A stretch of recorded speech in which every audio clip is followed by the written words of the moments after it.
जय Hind. Indian constitution को जब हम पढ़ते हैं तो कुछ डिबेट्स बहुत इंटरेस्टिंग हैं। उन्हीं में से एक डिबेट रही कि प्रियम्बल कॉन्स्टिट्यूशन का पार्ट है या नहीं है, और प्रियम्बल को अमेंड किया जा सकता है या नहीं किया जा सकता। उसी के बारे में आज अपन पढ़ने वाले हैं।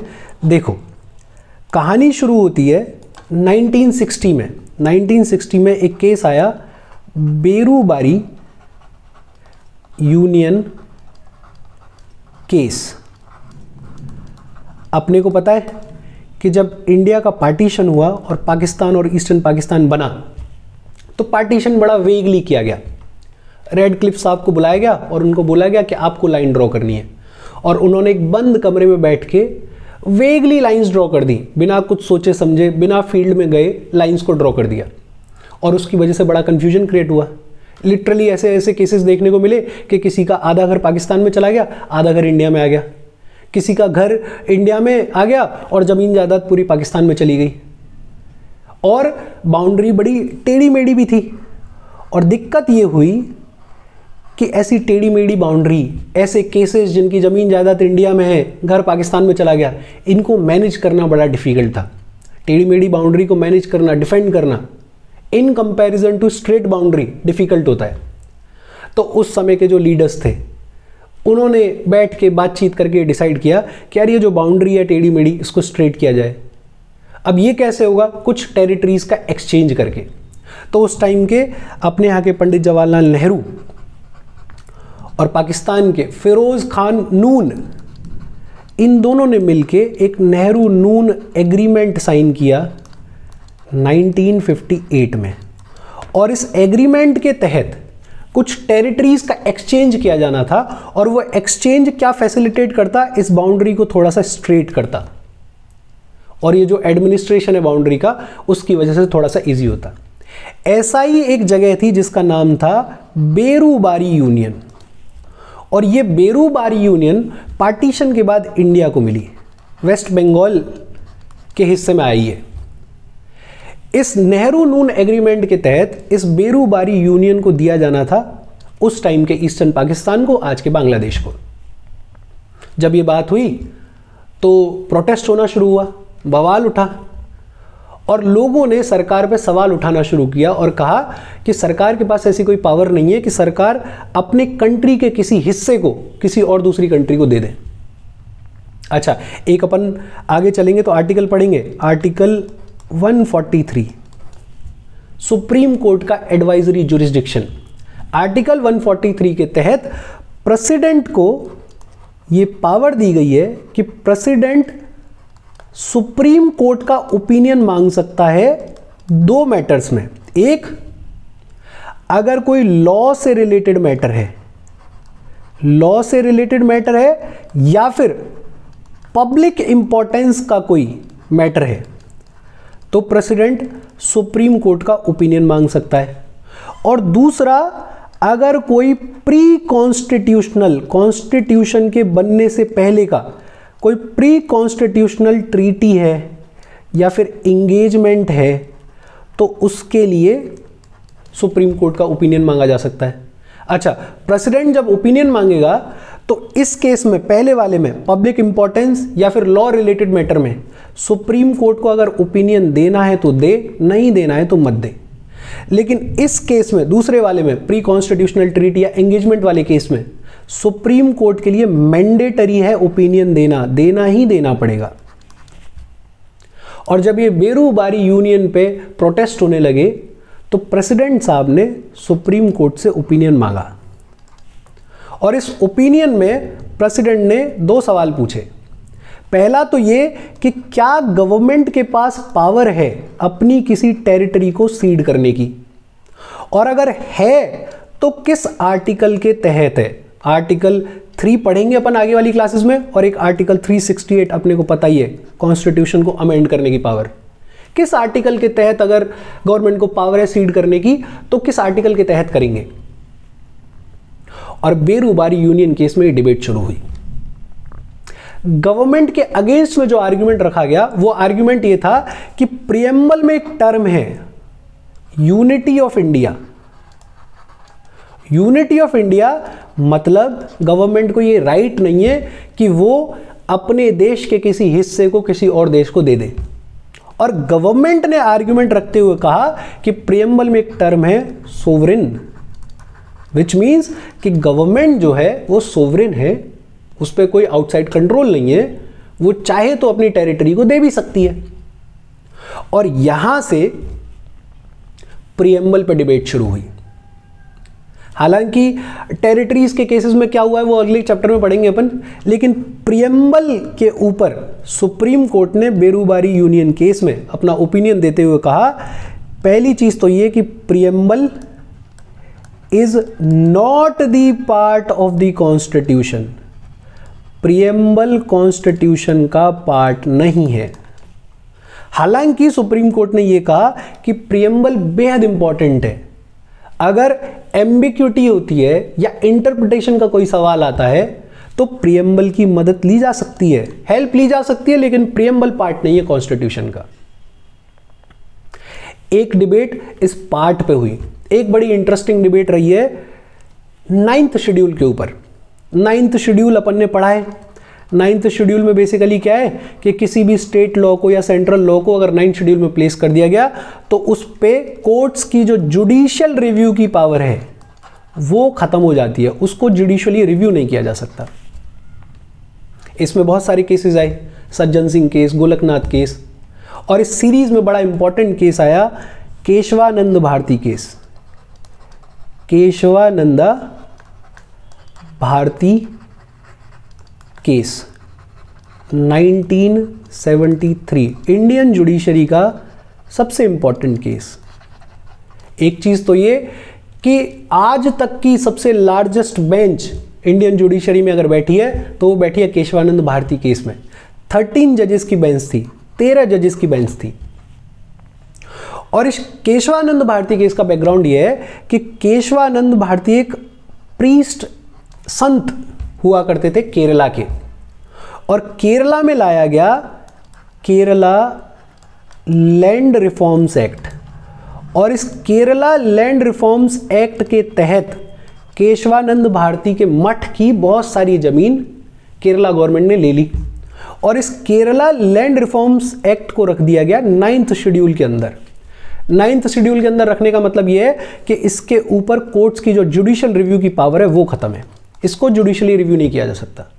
तो केशवानंद भारती सुप्रीम कोर्ट पहुंचे और उन्होंने बोला कि ये जो 9th शेड्यूल है, ये जो पावर है कि जुडिशियली रिव्यू नहीं किया जा सकता कुछ एक्ट्स को, ये अपने आप में गलत है।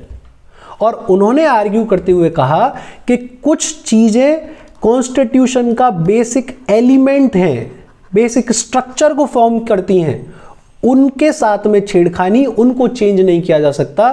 For example preamble. और यहां से डिबेट शुरू हुई प्रियम्बल पे। और फाइनली केशवानंद भारती केस में सुप्रीम कोर्ट ने अपने जजमेंट में कहा, पहली चीज तो ये कही कि बेरूबारी यूनियन केस में जो कहा गया था कि प्रियम्बल कॉन्स्टिट्यूशन का हिस्सा नहीं है, पार्ट नहीं है, वो गलत है। केशवानंद भारती केस में सुप्रीम कोर्ट ने कहा कि preamble is the part of the constitution. पहली बात, प्रियम्बल कॉन्स्टिट्यूशन का पार्ट है। दूसरी चीज ये कहा कि प्रियम्बल ना तो सोर्स ऑफ पावर है, neither a source of power, किसी को इससे पावर नहीं मिलती, और ना ही ये किसी की पावर को छीनता है, ये किसी की पावर को छीनता भी नहीं है। It is neither the source of power nor it takes away the power of anyone. तीसरा, सुप्रीम कोर्ट ने कहा कि it is non justiciable, court of law में एनफोर्स नहीं किया जा सकता। अब सवाल पूछा गया कि प्रियम्बल को अमेंड किया जा सकता है, नहीं किया जा सकता। तो सुप्रीम कोर्ट ने केशवानंद भारती केस में यह कहा कि गवर्नमेंट कॉन्स्टिट्यूशन के किसी भी हिस्से को अमेंड कर सकती है, अमेंड कर सकती है किसी भी हिस्से को, अमेंडेबिलिटी की पावर दे दी गई। अब किसी भी हिस्से को अमेंड कर सकती है और प्रीएम्बल कॉन्स्टिट्यूशन का पार्ट है, विच मींस प्रीएम्बल को भी अमेंड कर सकती है, बट बेसिक स्ट्रक्चर को डिस्ट्रॉय नहीं कर सकती, बेसिक स्ट्रक्चर को चेंज नहीं कर सकती। कोर्ट से पूछा गया कि बेसिक स्ट्रक्चर क्या है, तो कोर्ट ने बोला कि फिलहाल के लिए बेसिक स्ट्रक्चर क्या है उसको छोड़ दो, जैसे जैसे केसेस आते जाएंगे वैसे वैसे बता दिया जाएगा। और फिर सुप्रीम कोर्ट ने बताया भी है, सोवरेन होना, सेक्युलर होना, डेमोक्रेसी, ये सब जो है बेसिक स्ट्रक्चर का पार्ट है। तो फाइनली आज की डेट में क्या स्टैंड है अपना कि preamble is the part of the constitution. दूसरा, preamble is neither the source of power nor it takes away the power of anyone. तीसरा, इट इज नॉन जस्टिसेबल। और चौथा, गवर्नमेंट कॉन्स्टिट्यूशन के किसी भी हिस्से को अमेंड कर सकती है विदाउट चेंजिंग या फिर altering the basic structure of the constitution. और फाइनली अपने को पता है कि प्रीएम्बल को एक बार अमेंड किया गया है आज तक, 42nd कॉन्स्टिट्यूशनल अमेंडमेंट एक्ट के थ्रू 1976 में, और 3 वर्ड्स ऐड किए गए थे, सोशलिस्ट, सेक्युलर और इंटीग्रिटी। और फिर एक केस आया Minerva mills case, Minerva mills case of 1980। उस केस में ये कहा गया कि प्रीएम्बल में ये जो अमेंडमेंट किया गया है ये ठीक है, ये सही है, इसमें कोई बुराई नहीं है। यही सब कुछ लैंग्वेज में लिखा हुआ है। लैंग्वेज देखते हैं फटाफट से, देखो। One of the controversies about the preamble is as to whether it is a part of the constitution or not. In the Berubari Union case 1960, the Supreme Court said that the preamble shows the general purpose behind the several provisions in the constitution and is thus key to the minds of the makers of the constitution. Berubari Union case में ये कहा supreme court ने कि हमारा preamble जो है वो key to the minds of the constitution makers है, बड़ा इंपॉर्टेंट है हमारे लिए। Further, where the terms used in any article are ambiguous और capable of more than one meaning, some assistance at interpretation may be taken from the objectives enshrined in the preamble. जहां कोई interpretation का सवाल आए, जहां कोई ambiguity का सवाल आए, वहां पे प्रीएम्बल की हेल्प ली जा सकती है। लेकिन despite this recognition of the significance of the preamble, Supreme Court specially opinioned that preamble is not a part of the constitution.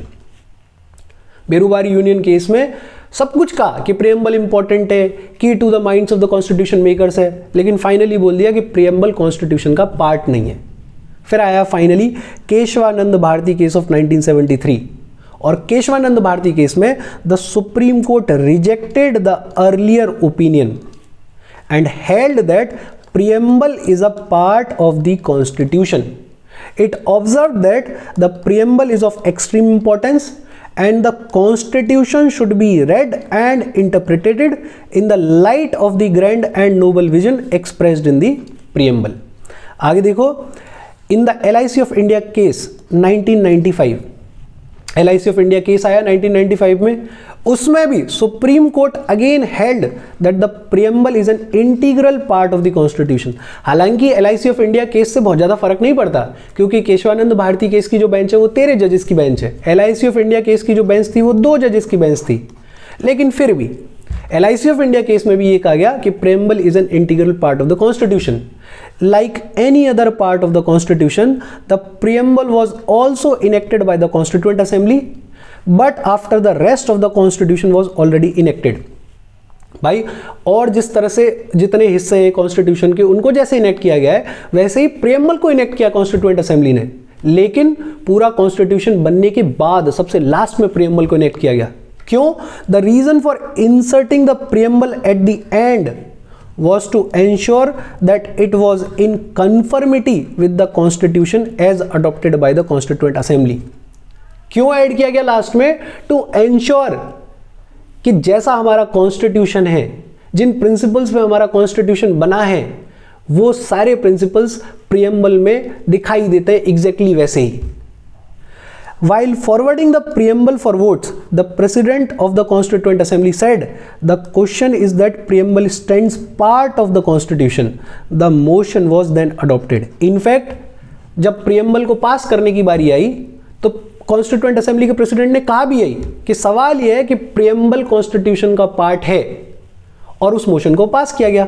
Hence the current opinion held by the Supreme Court that preamble is a part of the Constitution is in consonance with the opinion of the founding fathers of the Constitution.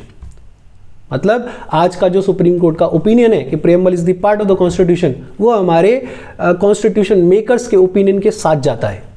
आगे देखो, however two things should be noted. दो चीजों पे ध्यान देने की जरूरत है. Preamble is neither a source of power to the legislature nor a prohibition upon the powers of the legislature. ना तो किसी के लिए सोर्स ऑफ पावर है और ना किसी की पावर को प्रोहिबिट करता है. It is non justiciable, that is its provisions are not enforceable in courts of law. ये हुआ पार्ट की बात. अब देखो अमेंडेबिलिटी की बात. Amendability of the preamble. The question as to whether the preamble can be amended under article 368. Preamble को amend किया जा सकता है, नहीं किया जा सकता अंडर आर्टिकल 368, वो आया for the first time in the historic Kesavananda Bharati case. और केशवानंद भारती केस में ये तो बोल ही दिया गया था कि प्रियम्बल के बारे में जो बेरूबारी यूनियन केस में कहा गया वो ओपिनियन गलत था. बेरूबारी यूनियन में तो यही कह दिया गया था कि पार्ट है ही नहीं. तो it was argued that the preamble can not be amended as it is not a part of the constitution. भाई जब पार्ट नहीं है तो फिर अमेंड कैसे किया जा सकता है? The petitioner contended that the amending power in article 368 can not be used to destroy और डैमेज द बेसिक एलिमेंट्स और the fundamental features of the constitutions which are enshrined in the preamble. Argument क्या रखा गया court के सामने केशवानंद भारती की side से कि कुछ ऐसी चीजें हैं, कुछ बेसिक एलिमेंट्स हैं, कुछ फंडामेंटल फीचर्स हैं जिनको डिस्ट्रॉय नहीं किया जा सकता, जिनको चेंज नहीं किया जा सकता. और फिर the supreme court held that the preamble is a part of the constitution. आज का जो स्टेटस है कि प्रियम्बल कॉन्स्टिट्यूशन का पार्ट है. और फिर साथ ही साथ कोर्ट ने कहा, the court stated that the opinion tendered by the Berubari union case 1960 in this regard was wrong. Berubari union case में जो कहा गया वो गलत है. And held that the preamble can be amended. Preamble को अमेंड किया जा सकता है subject to the condition. Condition क्या है? That no amendment is done to the basic features. Basic features को, बेसिक स्ट्रक्चर को डिस्ट्रॉय नहीं किया जा सकता. In other words, the court held that the basic elements or the fundamental features of the Constitution as contained in the preamble cannot be altered by an amendment under Article 368. कि fundamental features, basic features को alter नहीं किया जा सकता by constitutional amendment. आगे देखो, the preamble has been amended only once. एक ही बार amend किया गया है in 1976 by 42nd Constitutional Amendment Act, which added 3 new words: socialist, secular and integrity to the preamble. And this amendment was held to be valid. Minerva mills case में इस amendment को valid ठहराया गया. एक ही बार amend हुआ हमारा preamble. इसके साथ ये चैप्टर खत्म हो गया. यहाँ तक कोई डाउट हो तो please comment. Thank you very much.